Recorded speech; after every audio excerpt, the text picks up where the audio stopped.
நான் அன்றைக்கி வந்து வாக்களிக்கணும்னு தான் நினச்சேன். நான் 3 மணிக்கு 3:30க்குள்ளே புறப்பட்டு நம்ம போய் அங்கே வாக்களிச்சிடணும் தான் நினச்சேன். நான் போய் வாக்களிக்கிறது என்னுடைய கடமையாக தான் நினச்சேன். நான் இங்கே ஒவ்வொரு பூத்தாக நாங்கள் போயிட்டு இருந்தோம்.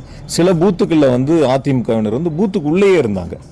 சில பூத்துக்களில் பூத்துக்குள்ளேயே இருந்தாங்க. ஏஜென்ட் இல்லாதவங்களும் பூத்துக்குள்ளேயே இருந்தாங்க. அதெல்லாம் வந்து எங்களுடைய ஏஜென்ட்டுகள் வந்து சுட்டி காட்டினா கூட சில இடங்களில் வந்து அவங்கள வெளியேற்றுறதுக்கு முயற்சி எடுத்தால் கூட அவங்க ஒரு விதமான உங்களுக்கு தெரியும் எப்படி வந்து இங்கே ஒரு பிரச்சனையை உருவாக்குறதுக்கு சட்டம் ஒழுங்கை வந்து எப்படி வந்து கெடுக்கணும்னு நினச்சாங்க.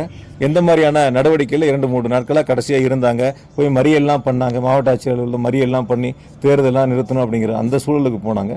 கடைசி அந்த 2 மணி நேரங்களில் ஒரு பரபரப்பான சூழல் இருக்கக்கூடிய அந்த காரணத்தினால தான் நான் வாக்களிக்க போக முடியாத ஒரு சூழல் ஏற்பட்டது. ஏன்னா முழுமையாக இங்கே இருந்து பார்க்க வேண்டிய அவசியம் ஏற்பட்டதால் தான் நான் வாக்களிக்க போக முடியல. உள்ளபடியே நான் போகணும் 3 மணிக்கு புறப்பட்டு 5 மணிக்கு நாங்கள் போய் ஓட்டு போடணும்னு நினச்சி கடைசி கட்டம் ஒரு பரபரப்பான ஒரு சூழல் ஏற்பட்டது. அந்த சூழலை தவிர்க்க வேண்டும். ஏதாவது வந்து இங்கே ஒரு கடைசி 2 நாட்கள் ஏற்பட்டதை போல் ஒரு பதட்டம் ஏற்பட்டு விடக்கூடாது என்ற காரணத்தினால்தான் முழுமையாக இங்கிருந்து நான் வாக்களிப்பதை கவனிக்கக்கூடிய அந்த பணியை நான் கையில் எடுத்துக்கிறேன். வேற ஒன்றும் இல்லை சார். அதாவது நான் என்னுடைய காரணங்கள் சொல்கிறேன். அதாவது 2 வகைகள். நான் கேண்டிடேட் தான் சார். நான் அதாவது வந்து அங்கே போய் இங்கே ஒரு பதட்டம் ஏற்படணுமா இல்லை அங்கே போகணுமா நான் முடிவெடுக்கணும். அது என்னுடைய உரிமை.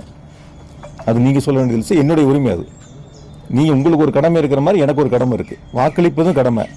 என்னுடைய தொகுதியில் நான் போட்டியிடக்கூடிய தொகுதியில் எந்த பதட்டமும் ஏற்பட்டு விடக்கூடாது. அது சுமூகமாக தேர்தல் நடத்தணுங்கிறது என்னுடைய கடமை. 2 என்னுடைய கடமை தான். அந்த 2 கடமைகளில் நான் புறப்படக்கூடிய சூழலில் இங்கே ஒரு பதட்டம் ஏற்பட்டது. அந்த பதட்டத்தை தவிர்க்க வேண்டும், தணிக்க வேண்டும்ங்கிறதுக்காக இங்கேருந்து நான் அந்த களப்பணியில் பார்த்தேன். அதில் ஒன்றும் மாற்று கருத்து இல்லை.